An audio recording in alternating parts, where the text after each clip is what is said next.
Hello बच्चों, चलिए प्रश्न को देखते हैं। प्रश्न है, निम्नलिखित में कार्बन की ऑक्सीकरण संख्या ज्ञात कीजिए। कार्बन मोनोऑक्साइड, कार्बन डाइऑक्साइड और बाइकार्बोनेट और C2H6 यानी कि इथेन और C4H10 यानी कि ब्यूटेन।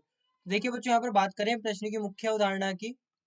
मुख्य अवधारणा तो देखिए, जो हाइड्रोजन होता है, हाइड्रोजन की ऑक्सीकरण अवस्था +1, क्योंकि ये हाइड्राइड के रूप में यहाँ पर जब होगा तो उसकी -1 लेंगे, लेकिन अभी यहाँ पर जब हाइड्राइड के रूप में नहीं है तो +1 लेंगे।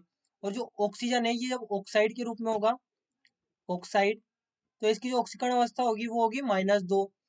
तो देखिए, यहाँ पर हमें पहला दिया गया है कार्बन मोनोऑक्साइड। तो कार्बन मोनोऑक्साइड में देखिए x -2 बराबर 0।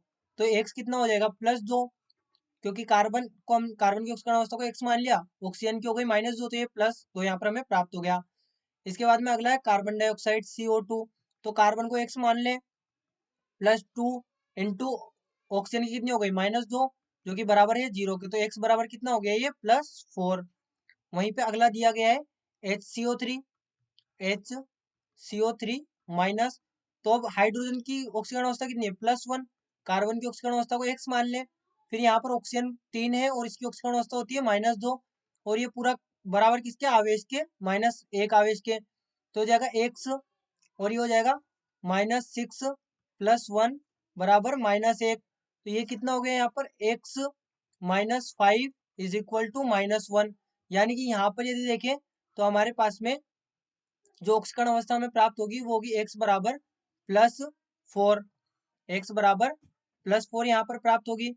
अब इसके बाद में देखिए अगला, वो यहाँ पर है C2H6।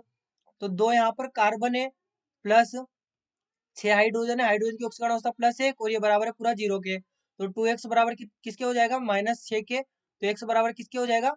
-3 के बराबर यहाँ पर हो जाएगा। अब इसके बाद में आखिरी हमारे पास में होगा C4H10। तो C4H10 में ये होगा 4x, यहाँ पर हम इसे इस प्रकार से लिखेंगे। देखिए, ये हो गया C4H10। तो यहाँ पर 4 कार्बन है, प्लस 10 हाइड्रोजन है, तो +1 ये हो गया बराबर 0। तो 4x बराबर किसके हो गया? -10 के।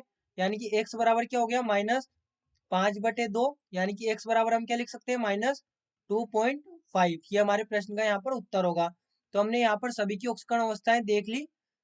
तो बच्चों, आशा करते हैं आपको प्रश्न समझ आया होगा। धन्यवाद।